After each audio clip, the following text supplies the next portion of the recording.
జకర్యా గ్రంథం 5వ అధ్యాయము 779వ పేజీ 779. జకర్యా గ్రంథం 5వ అధ్యాయము వచనం ప్రారంభం. నేను మరలా తేరి చూడగా ఎగిరిపోవు పుస్తకం ఒకటి నాకు కనపడెను. నీకేమీ కనపడుచున్నదని అతడు నన్ను అడగగా, నేను 20 మూరల నిడివియు 10 మూరల వెడల్పును గల ఎగిరిపోవు పుస్తకం ఒకటి నాకు కనపడుచున్నదంటిని. అందుకతడు నాతో ఇట్లా, నేను ఇది భూమి అంతటి మీదకి బయలువెళ్ళు శాపమే. దానికొక ప్రక్కను వ్రాసిన దానిని బట్టి దొంగిలి వారందరూ కొట్టివేయబడుదురు. రెండవ ప్రక్కను వ్రాసిన దానిని బట్టి అప్రమాణికులందరూ కొట్టివేయబడుదురు. ఇదే సైన్యములకు అధిపతియగు యెహోవా వాక్కు. నేనే దాన్ని బయలుదేరి చేయించున్నాను. అది దొంగల ఇండ్లలోను నా నామమును బట్టి అబద్ధ ప్రమాణం చేయవారి ఇండ్లలోను ప్రవేశించి వారి ఇండ్లలో ఉండి వాటి దూలములను రాళ్లను నాశనము చేయను. చదవబడిన పరిశుద్ధ లేఖన భాగం దేవుడు మన వినికిడిలో దీవించునుగాక. ప్రభువైన యేసుక్రీస్తు నామములో మీ అందరికీ ఉదయకాలపు శుభాలు, వందనాలు తెలియచేస్తున్నాను. ఎగిరిపోవు పుస్తకం ఒకటి నాకు కనపడెను.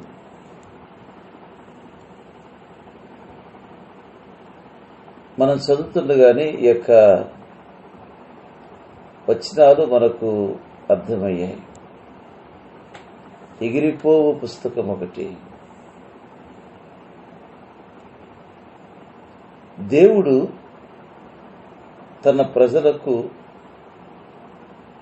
తిరిగి పూర్వం ఉన్నటువంటి క్షేమస్థితిని కలిగించాలని దేవుడు ఇశ్రాయేలు ప్రజలను వర్ధిల్ల చేయకముందు వారిలోని దౌష్ట్యాన్ని శిక్షించాలి, రూపుమాపాలి. ఇక్కడ మనం గమనిస్తే వారికి పూర్వమైనటువంటి క్షేమస్థితి కలిగించాలనంటే, వారిని వర్ధిల్ల చేయాలనంటే వారిలోని దౌష్ట్యాన్ని శిక్షించి ఆ దౌష్ట్యాన్ని రూపుమాపాలి.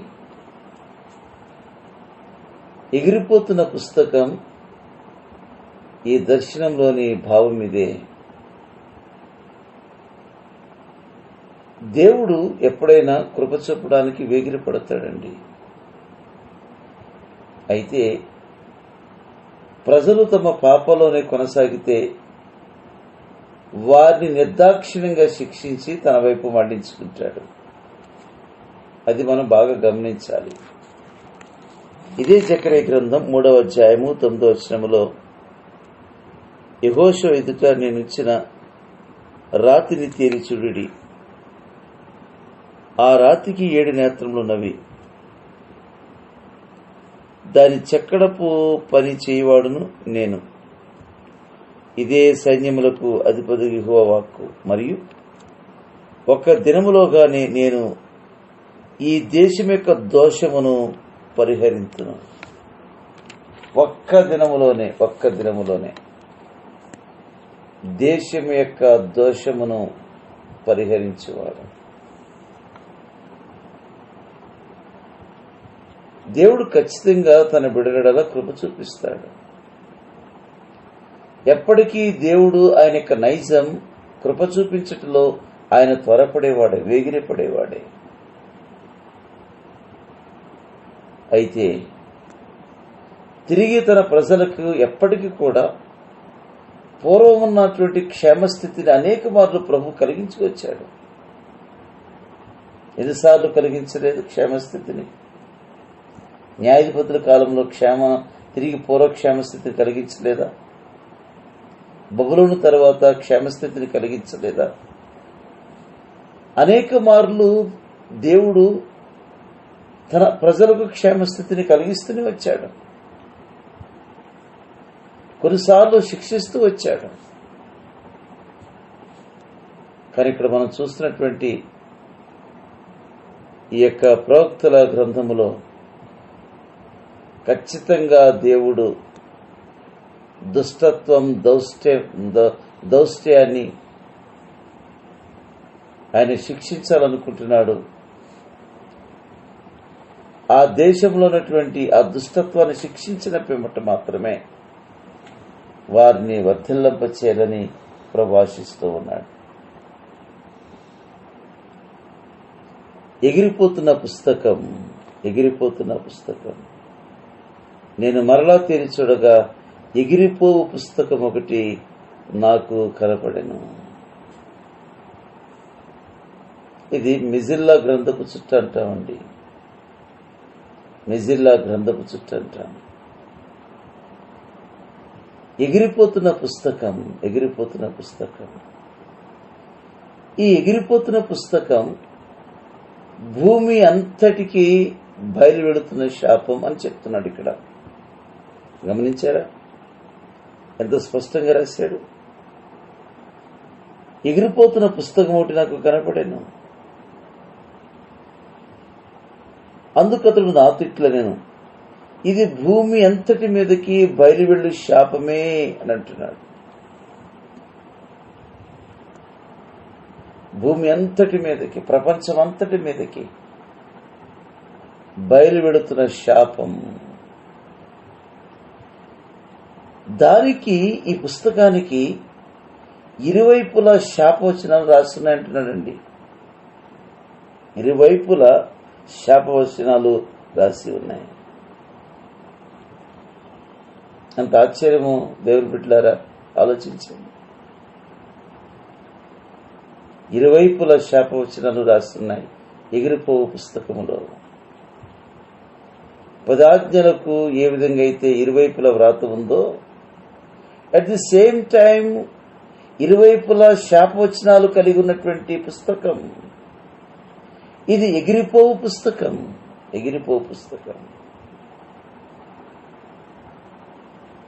దేవుని ప్రజలారా, దేశములో ఎంత దుష్టత్వం ఉంది, ఎంత దౌర్జన్యం ఉంది, ఎంత అక్రమం ఉంది, ఎంత అన్యాయం ఉంది, ఎంత పాపం ఉంది. ఇలాగనే ప్రజలు పాపాలు కొనసాగటం దేవుడు ఇష్టపడటం లేదు.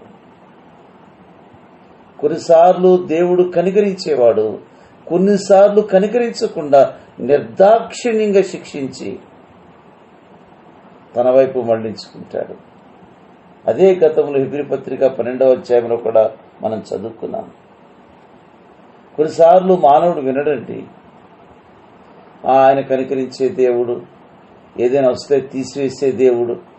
మనం ప్రార్థన చేస్తున్నాం కదా, అన్నగారు కూడా ప్రార్థన చేశారు, తీసివేయ ప్రభుని. అలా ఎన్నోసార్లు తీశాడు, ఇప్పుడు తీసివేయడు. మనకు అది అలవాటు అయిపోయింది, రొటీన్ ప్రేయర్, తీసివేయండి ప్రభు అని. అలాంటి చాలాసార్లు ప్రభు తీసేశాడు. కానీ ప్రజలు పాపాన్ని విడిచిపెట్టడం లేదు. అదే ప్రార్థన చేశారు కదా వారు. తీసివేయటం, తిరిగి పాపాల్లో కొనసాగటం. ఏదైనంటే కృపను మధ్యలోకి తీసుకురావటం. ఆయన కృప కలిగిన దేవుడు, ప్రేమ కలిగిన దేవుడు. ఒకవైపే చూపిస్తున్నాను ప్రభుని. పాపాన్ని ఎన్నడూ కూడా దేవుడు విడిచిపెట్టడు. చివరికి తన ఏకైక కుమారుడు మనందరి పాపములు ఆయన మీద మోపబడినప్పుడు తండ్రిని దేవుడు పాపాన్ని విడిచిపెట్టలేదు.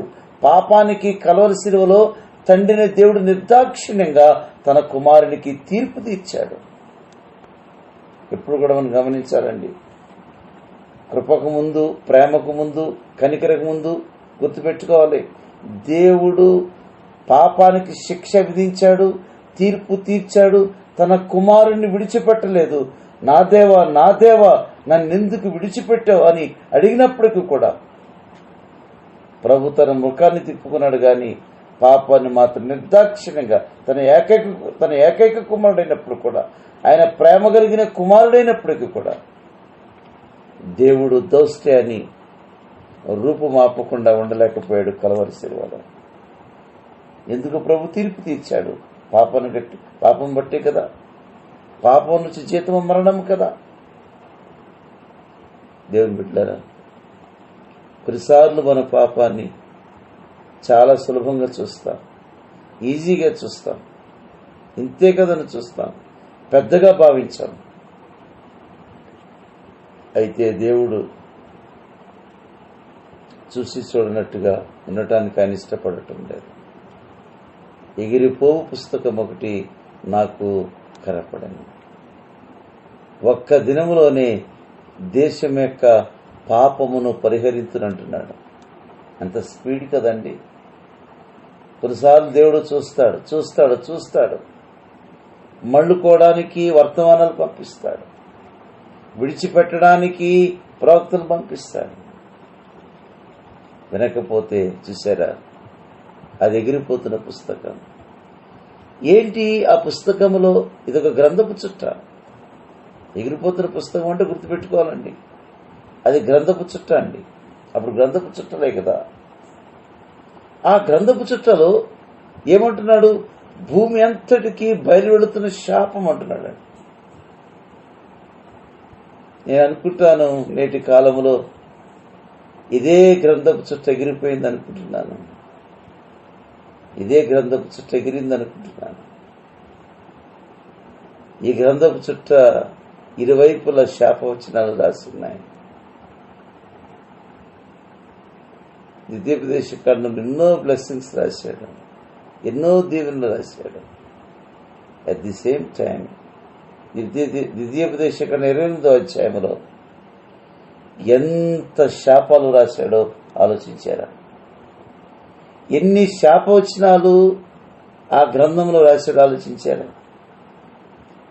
ద్వితీయోపదేశ కాండం ఎంత అద్భుతమైనటువంటి పుస్తకం అండి. ప్రభు ప్రేమించిన పుస్తకం. ప్రభు ద్వితీయోపదేశ కాండాన్ని చాలా ఇష్టపడ్డాడు. అట్ ది సేమ్ టైం అసలు ఎందుకు ఇంత శాపవచనాలు రాశాడు అని మనకు ఒకసారి ఆలోచన కలుగుతుంది. కొన్నిసార్లు చదువుతుంటే చాలా భయం కూడా కలుగుతుంది. అసలు ఇంత శాపవచనాలు రాశాడేంటి? ఆ శాపవచనాలు చదివితే చాలా భయంకరంగా ఉంటాయండి, చాలా భయంకరంగా ఉంటాయి. అసలేంటి దేవుడు ఇంత శాపవచనాలు రాయించాడు అంటే ఎంత టఫ్ లాంగ్వేజ్ ఎందుకు పెట్టాడు? ఎంత భరించలేనటువంటి శాపాలు ఎందుకు పెట్టాడు? నిజమే దేవుని బిడ్డలారా, ధర్మశాస్త్రానికి ఇరువైపులా ఏ విధంగా అయితే వ్రాతలు వ్రాశారో, ఎగిరిపోవు పుస్తకములో ఇరుప్రక్కల శాపవచనాలు రాసి పంపిస్తూ ఉన్నాయి. ఉదయకాలం దేవుని బిడ్డలారా, దేవుని ప్రజల యొక్క పాపాలు, దేవుని ప్రజలు దేవునికి దూరం అయిపోయారండి. కొంతమంది దేవునికి దూరం అయిపోయారు, దూరం అయిపోయి లోక వ్యసనాలతో మునిగిపోయారు. కొంతమంది దేవుని బిడ్డలు పాపంలోనే కొనసాగుతున్నారు, పాపంలో కొనసాగుతూ ఆయనకు దగ్గరగా ఉంటున్నారు. కొంతమందికి దూరం అయిపోయారు, లోకంలో వ్యసనాలకు గురైపోయారు. ఎంత వేదన కదా దేవునికి. ఇలాగే ఉంచితే ఇంకా ప్రజలు ఎంత పాతకాలకైనా ఒడిగట్టే ప్రమాదం ఉంది. ఇంకెంత పాతకాలంలోనైనా జీవించే ప్రమాదం దేవుని బిడ్డలకు ఉంది. అందుకే ఎగిరిపోవు పుస్తకం ఒకటి నాకు కనపడిన ఉదయకాలం. ఈ ఎగిరిపోతున్న చుట్టలో పాపాలు రాస్తున్నాయండి. ఒక ప్రక్కన శాపాలు రాస్తుంటే ఒక ప్రక్కన వారి పాపాలు రాస్తున్నాయి.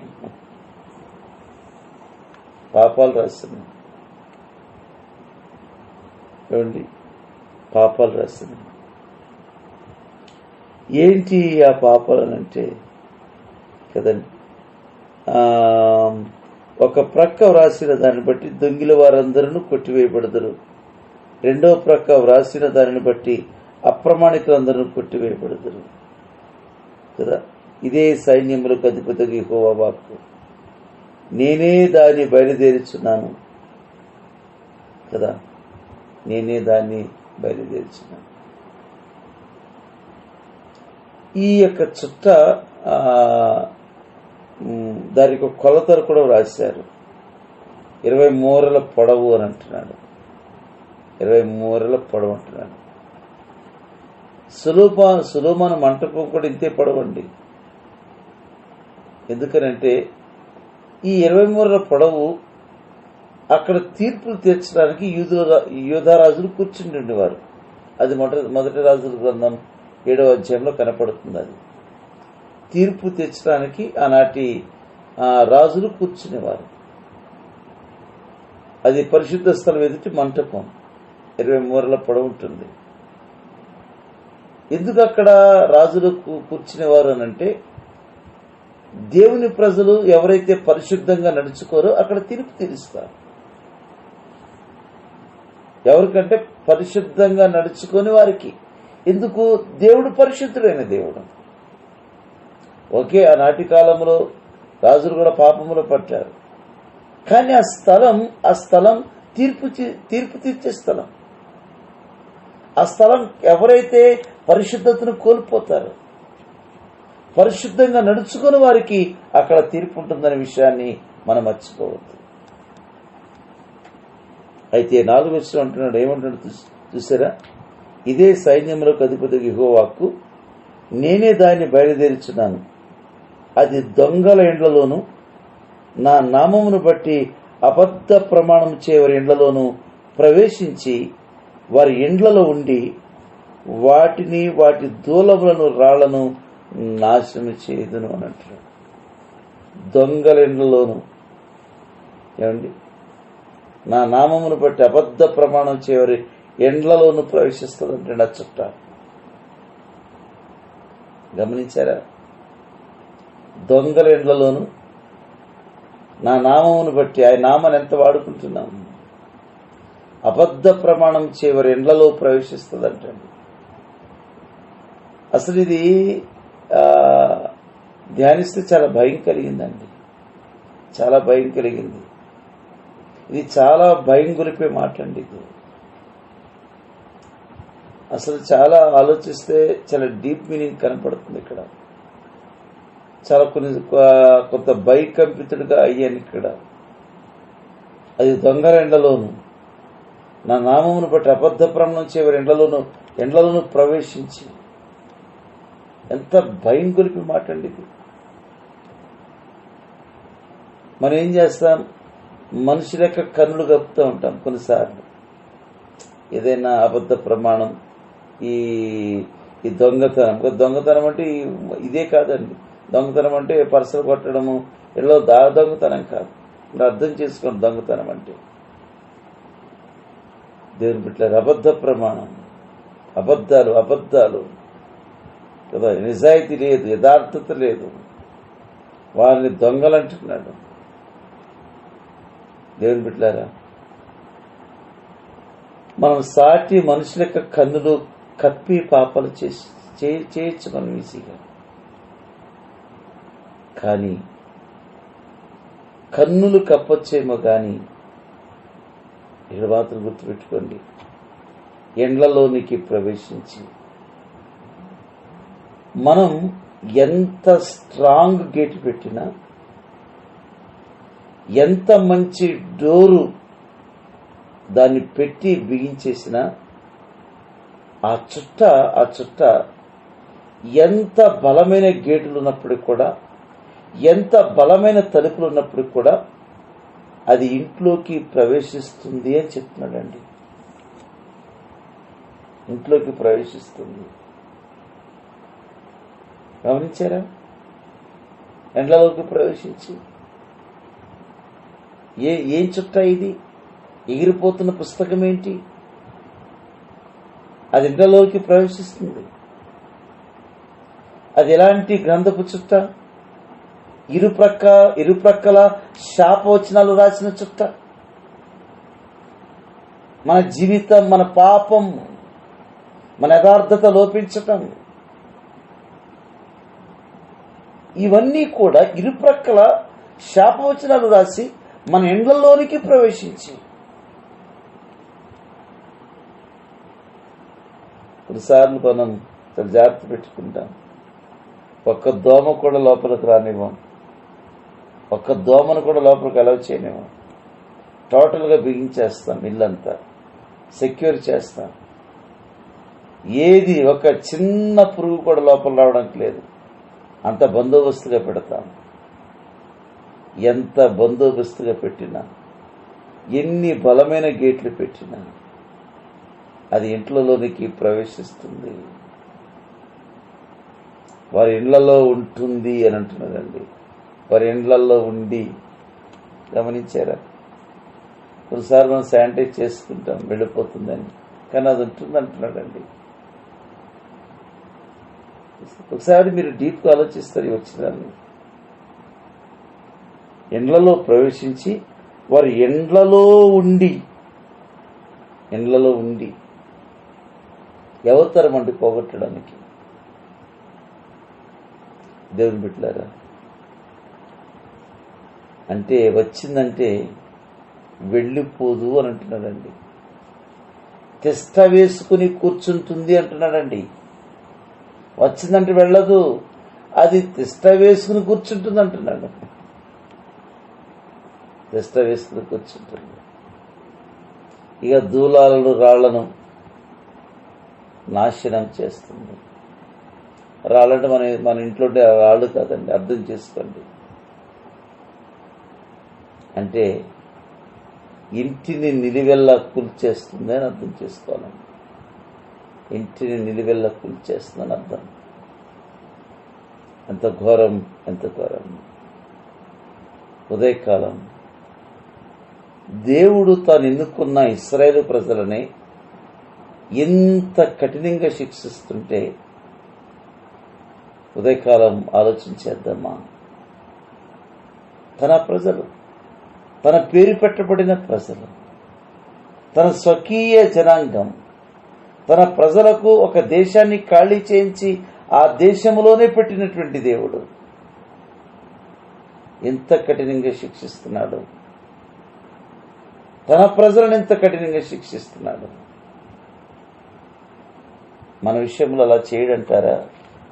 తప్పకుండా చేస్తారు, తప్పకుండా చేస్తారు.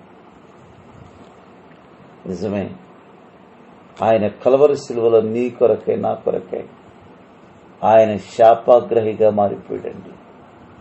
సొగసైనను ఆయనను ఈ సమస్తాన్ని పోగొట్టుకున్నాడు. ఒక కురిపిగా మాడిపోయాడు. ఆయనను ఎంతగా అగ్ని చేత తండ్రిని దేవుడు కాల్చివేశాడు. కారణం, మన శాపమంతా కూడా తన కుమారుడి మీద మోపబడింది. శిలువలో శాపగ్రహిగా మారిపోయాడు. ఎందుకనంటే మన పాపాల చిట్టంతా మన ప్రభువైన యేసుక్రీస్తు మీద మోపబడింది. మన పాపాల చుట్టను బట్టి తండ్రిని దేవుడు ఎంత తీర్పు తీర్చాడు, ఎంత శిక్షించాడు. ఆయన తన కుమారుని దహించి వేశాడు కల్వరి శిలువలో. నిజమే, మన శాపాలన్నీ కొట్టివేయబడ్డాయి. ఇక మన ఇంటిలో తిష్ట వేసుకోవడానికి లేదు. మన ఇంటిలో ఆయన సన్నిధి ఉండాలి, మన ఇంటిలో ఆయన కృప ఉండాలి.